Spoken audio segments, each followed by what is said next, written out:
situ kan banyak banget teater ya. Terus yang benar-benar biar nggak demam panggung segala-gala, belajar semuanya gitu kan, belajar olah ini olah itu, belajar gimana caranya memainkan peran ini peran itu. Makanya apalagi ini sinetron kan nggak berat-berat banget ya sebenarnya. Iya. Kalau menurut aku tuh film yang agak-agak berat ya. Kalau misalnya bisa main ini juga sebenarnya ya ngalir gitu loh. Cuman kalau misalnya sinetron kan emang nggak seberat itu. Makanya aku pun ngalir aja gitu. Apalagi kalau misalnya lawan mainnya tuh enak banget. Oke. Itu enak banget. Nah, tantangan kamu nih, kayaknya kamu suka tantangan, apalagi khususnya di dunia profesional kamu ya, acting. Nah, itu alasan kamu ngambil sinetron digest untuk memantapkan stripping? Alasan aku mengambil sinetron digest itu adalah untuk menambahkan jam terbang pertama. Oke. Kedua, aku mikir itu bakal menjadi kesempatan besar buat aku karena sebelum ada digest orang-orang nggak tahu aku. Setelah ada digest baru orang-orang bisa tahu aku. Kalau bisa bilang tuh naiknya di sini gitu loh. Alhamdulillah rezekinya di sini gitu. Yang ketiga aku pengen nambahin wawasan aja sih. Wawasan persyutingan itu gimana gitu, sinetron tuh gimana gitu. Karena sebelumnya itu aku nggak di sinetron. Aku tuh dulu malah kebanyakan short movie atau film layar lebar. Cuman memang nggak pernah booming aja filmnya begitu. Apa aja film beberapa ada yang film pertama aku tuh Satria Heroes Revenge of Darkness, itu Bima X. Aku syutingnya di Jepang waktu itu. Oke. Bima X yang dia Bima X yang itu superhero itu ya? Iya, yang robot-robot. Nah itu buat adegan aku. Cuman karena emang nggak banyak yang nonton, jadi tuh kayak nggak, ya udah biasa aja. Karena kan kalau film itu menurut aku ya, kalau filmnya booming baru pemainnya booming gitu. Tapi kalau misalnya filmnya nggak booming ya, apalagi orang-orang yang nggak tahu itu siapa ya udah gelap. Ini kita ngomongin karakter nih satu. Pernah nggak sih kamu takut kejebak di zona nyaman, masih kejebak di karakternya Lily? One day kamu misalkan keluar dia semester atau ada kesempatan lain, orang akan melihat kamu, misalnya kamu tertantang pengen acting ini tapi orang lebih suka ya acting kamu sebagai acting yang besar seperti Lily itu. Pernah nggak kamu rasa ketakutan kayak gitu sih? Nggak takut sih.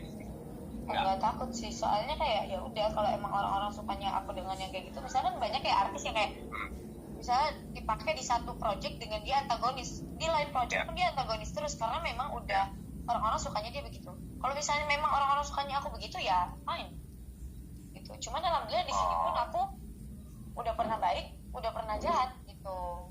Jadi mungkin orang-orang bisa pertimbangkan lah.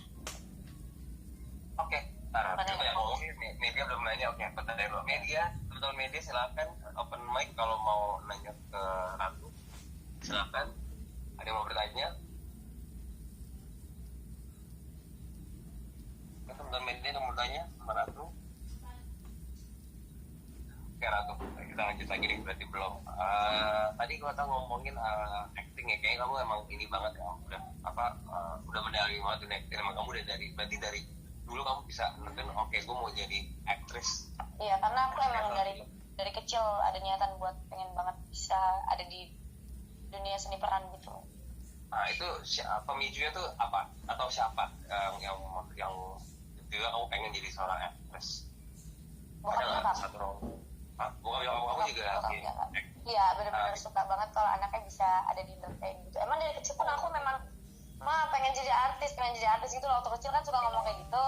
Nah terus mama sama papa tuh kayak ya kayaknya nggak ada salahnya juga sih gitu kan. Udah akhirnya dimasukin model, dia pergi ke Jakarta, di sini jadi model lagi, terus ditawarin agensi buat casting gitu. Nah di situ baru mulai gitu. Aku dulu ada role modelnya nggak sih? Role model aku apa ya? Luar juga boleh kalau mau. Iya, kalau untuk jalan catwalk ya. Kalau untuk ini acting, dunia acting. Kalau untuk acting, Angelina Jolie. Kenapa? Yes. Karena menurut aku tuh, aku udah nonton beberapa film dia tuh kayak bener-bener bisa memainin karakter, berbagai macam karakter. Terus visualnya juga oke banget. Pak modelnya tuh juga dapet banget. Dari kecil juga dia cantik banget ya kalau bisa dibilang. Jadi kayak aku terinspirasi aja. Angelina Jolie tuh aku suka banget ya dia. Dia semuanya ya. Iya, benar-benar kayak perfect sih menurut aku.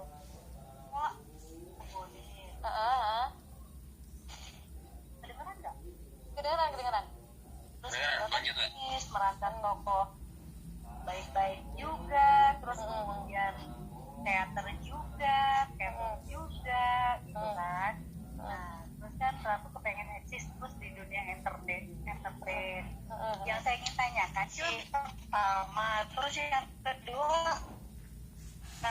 yang kedua, kalau boleh pilih antara pemain sinetron sama jadi model, pilih mana? Udah itu aja. Oke, Makasih Mbak. makasih atas pertanyaannya. Jadi aku bakal jawab pertanyaan pertama dulu. Kalau ditanya apa lagi yang harus aku lakuin, yang mau aku lakuin selain jadi pemeran ataupun model, tuh sebenarnya gak ada sih. Gak ada. Bener-bener kayak aku lebih pengen balik lagi jadi model. Gitu.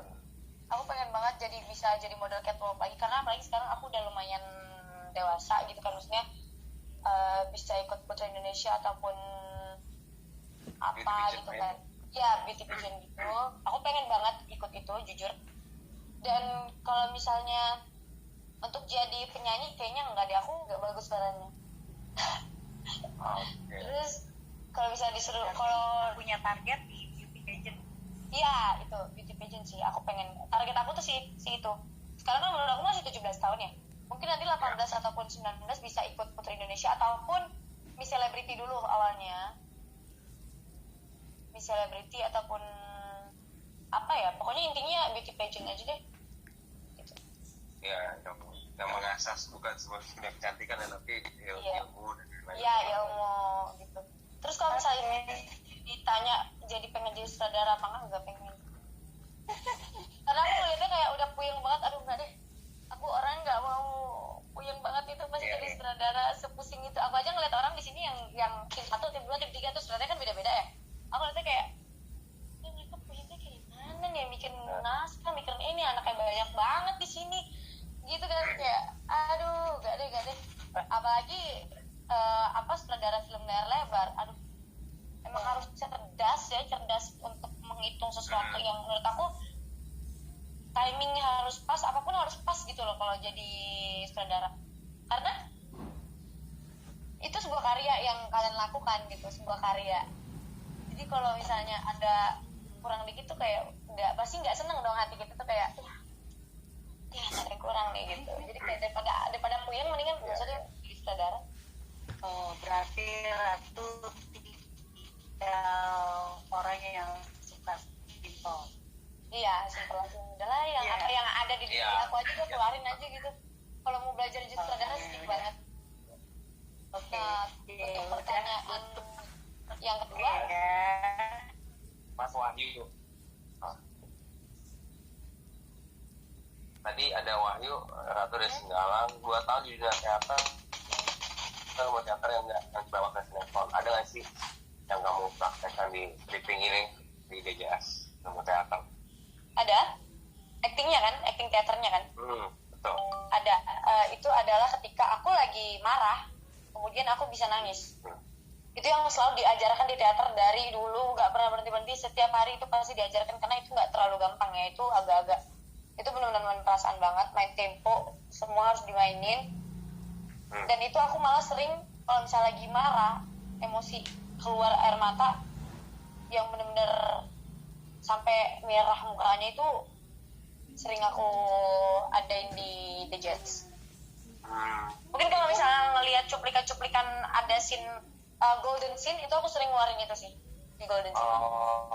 Itu gimana sih cara kamu nangis? Itu apa kamu memikirkan sesuatu yang sedih atau bahkan yang menyebalkan? Enggak, aku nggak mikir apa-apa, aku malah baca skenario nya itu sekali, aku lihat apa intinya, ya udah jalanin aja. Tatap mata pemainnya, tatap mata lawan pemain kalian. Berarti emang ada tekniknya sendiri ya di teater ya, kayak gini. Tatap mata lawan itu sebenarnya dari diri sendiri sih, enaknya gimana. Enggak, bukan karena ada teknik apa gimana sih, menurut aku tuh enaknya gimana, karena itu dari hati. Tapi kalau misalnya aku tuh gini, tatap lawan pemainnya, apalagi kalau misalnya dia itu bikin lo benci banget, lo tatap, pokoknya lo harus emosi banget sama dia. Dan dialog sih yang ngaruh banget, dialog itu harus main tempo. Kalau lo nggak main tempo, menurut aku Kalau lo nggak main tempo, rasanya nggak bakal dapet. Kalau lo buru-buru, rasanya nggak bakal dapet. Tapi kalau lo main tempo, itu tuh ada ayunan gitu. Itu tuh nyentuh di hati gitu loh. Apalagi kalau misalnya lawan main kita tuh oke, asik gitu kan. Maksudnya bisa berkontribusi lah dengan kita gitu. Kayak contohnya Rebong. Waktu itu Golden Scene aku diobrolin dulu sama dia. Dia ngajak ngobrol, gini nanti kita gini ya tuh. Ya kita bisa. Karena ini Golden Scene emang panjang banget, 6 scene. Sepanjang itu dan akhirnya bisa. Karena pemainnya pun bisa berkontribusi dan enak gitu loh. Oh, oke. Ya. Oke, nextnya ada pertanyaan dari Mas Tano Indopos Ratu.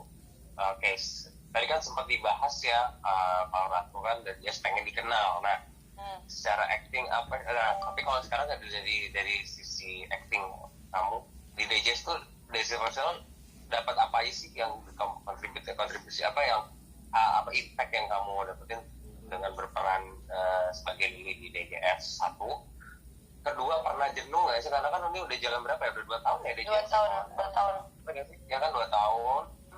Pernah ngerasa jenuh nggak sih? Itu. Ketiga, dengan karakter berdua ini kamu ngerasa ini nggak sih develop berkembang nggak sih ilmu ilmu actingnya, atau bahkan udah di titik ya udah gue jalanin aja hari-hari gue. Oke, silakan Ratu. Oke, yang pertama itu tadi pertanyaannya apa yang aku dapetin dari bukan dari DJS ya? Betul.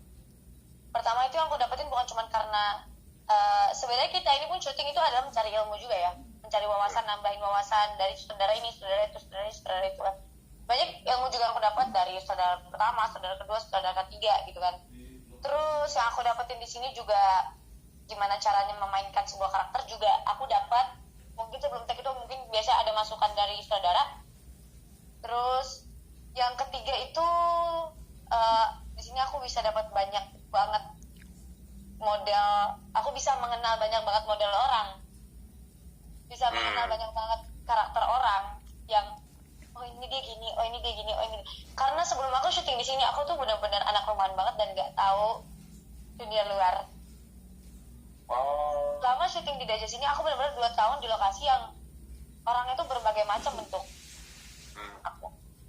Terus aku juga bisa lebih pinter-pinter memilih teman untuk mana yang baik mana yang enggak.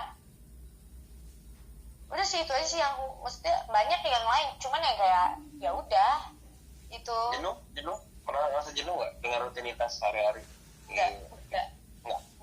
Enggak, aku tuh enjoy sih, kayak udah enjoy aja, apa yang terjadi terjadilah begitu sih, aku sukanya gitu. Ya apa yang terjadi terjadilah. Kalau emang tiba-tiba ada kejadian nih satu hari tuh kayak bikin lo bete banget, ya udah lo tinggal mikirin apa yang harus lo ubah dari diri lo, apa yang harus lo lakuin selanjutnya, gitu aja sih. Oke. Terus yang ketiga tadi, dengan karakter berbeda ini makin nambah kemampuan atau makin boring ya Pak? Nah, makin nambah kemampuan lah, karena biasanya kan aku syuting itu film layar lebar yang satu karakter. Contoh waktu di BMX itu aku bisu, udah gitu-gitu doang. Waktu itu juga pernah di short movie aku jadi bad girl, anak bandel gitulah. Ya udah gitu-gitu doang. Kalau di sini kan aku mau berganti-ganti. Terkadang pun random banget, benar-benar random. Apalagi di sini kan anaknya juga pada random ya. Apalagi kalau misalnya ada scene yang lagi lucu banget nih, nah itu tuh kayak gimana cara lo bisa bikin semua orang ketawa, itu tuh ada juga kita di sini, itu ada. Iya. Banyak Ya, kan di sini berbagai macam gitu kan, kayak tadi aku bilang tuh berbagai macam bentuk orang di situ. Terkadang tuh terbawa ke skenario, terkadang tuh di skenario itu dengan cerita asli pun sama. Gitu. Apa yang ada di skenario di cerita asli pun sama, apa yang terjadi di lokasi pun sama begitu. Oke. Ternyata ada lagi dari Mbak Naomi tampil nyata.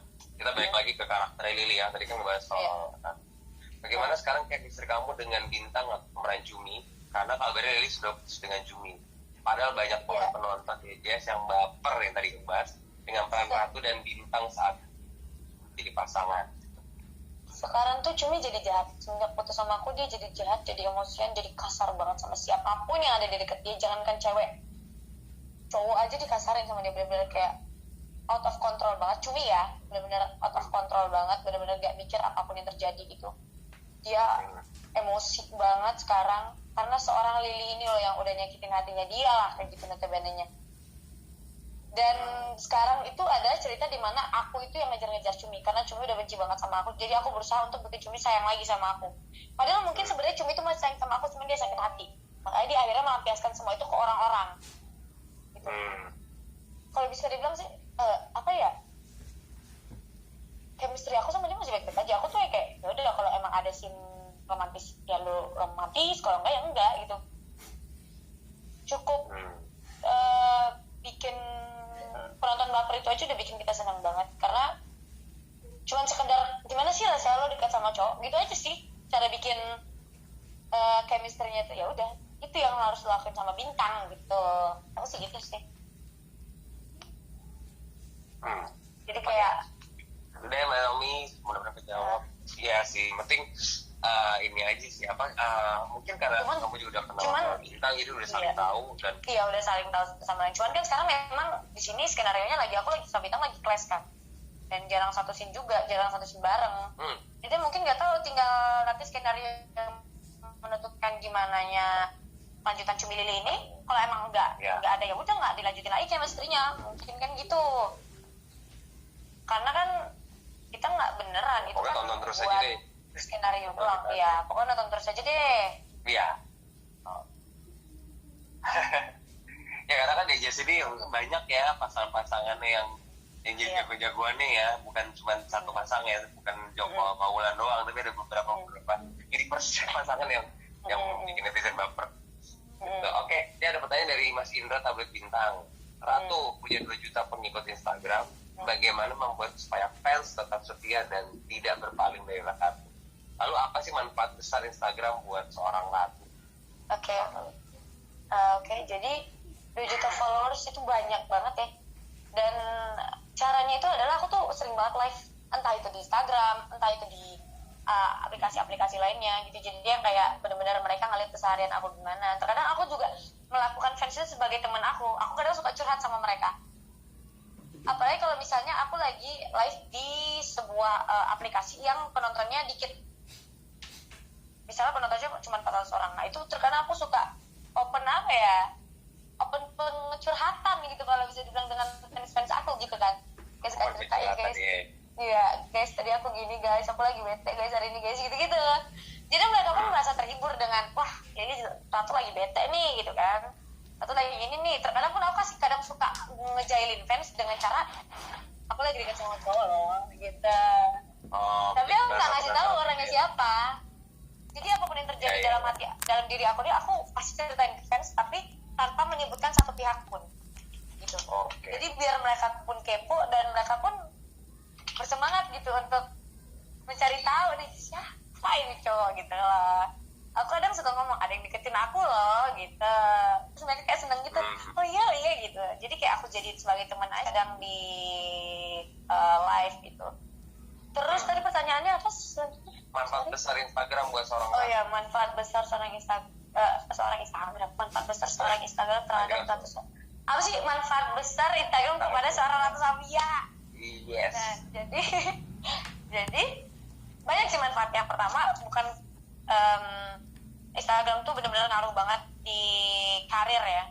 Contoh, banyak fans dari Instagram. Kedua,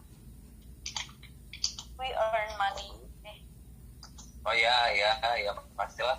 Iya kan, mulai dari endorse atau BA gitu kan, brand ambassador itu 2 juta followers itu wow banget, brand ambassador. Udah berapa sih? Udah berapa ini endorse? Apa? Produknya kayak hitung-hitung. Kalau misalnya BA aku baru 1, karena itu dikontrak gitu kan, dikontrak lama gitu kan. Dan kalau misalnya endorse yang gede-gede itu udah lumayan banyak sih, mulai dari skincare ataupun produk baju ataupun hair care belum pernah sih. Pengen sih hair care cuman belum ada. Dan itu terus apa lagi ya? Itu banyak tidak terlepas dari DJS atau memang sebelumnya sudah pernah? Oh enggak, malah waktu dari gara-gara aku di DJS begini. Oh, berarti itu salah satu impact-nya tuh ya? Iya. Dapat manfaatnya. Ya apalagi mereka kan juga pasti ngelihat impresi Instagram ya. Betul. Kalau lagi naik mah, waduh, naik banget itu. Apalagi kalau misalnya scene aku lagi naik-naiknya nih kayak kemarin sama Cumi tuh. Rame banget, rame itu Instagram beneran ya. Ya. Oke, Ratu ini pertanyaan terakhir nih. Kita Ratu ke depannya ingin ikut kontes kecantikan. Apa sih persiapan yang sudah dilakukan oleh Ratu dari sekarang? Karena kan kontes kecantikan itu kan yang tadi kita bilang bukan sekedar look gitu kan, tapi lebih ke semuanya, wawasan. Nah itu dia tuh yang ketinggalan. Apa tuh? Wawasannya belum ada. Aduh, masa? Kata lu wawasan kan bisa semuanya. Yang penting kan benar. Kayak gini deh. Pertama aku tuh memang nggak terlalu suka di akademik. Oke. Benci banget sama pelajaran. Definisi sebenci itu. Semuanya, bayangin semuanya aku nggak suka. Makanya waktu SMA pun aku senang karena aku homeschooling, jadi aku bisa bolos. Jangan diikutin teman-teman, jangan diikutin. Tapi ini karena aku syuting jadi nggak apa-apa. Dan itu, sedangkan kalau di beauty pageant itu harus ada wawasan. Betul. Tentang ilmu kelautan, perikanan, perhotelan, inilah semuanya. Kayak lo ya, yang penting lo tahu gitu kan. Maksudnya wawasan lo harus ada gitu. Nah caranya adalah sering jalan-jalan sama papa keluar kota, keluar negeri gitu. Aku tuh suka traveling, suka banget yang traveling namanya. Apalagi masuk-masuk pedalaman gitu, yang belajar seni-seni, apalagi seni Indonesia, seni budaya Indonesia tuh kan kaya banget ya. Udah. Seni budaya. Ada ya seni budaya? Ada. SBK, seni budaya keterampilan. Kayak antropologi kali ya? Iya semacam itulah ya.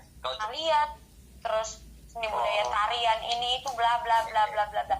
Terus satu lagi aku tuh suka sejarah.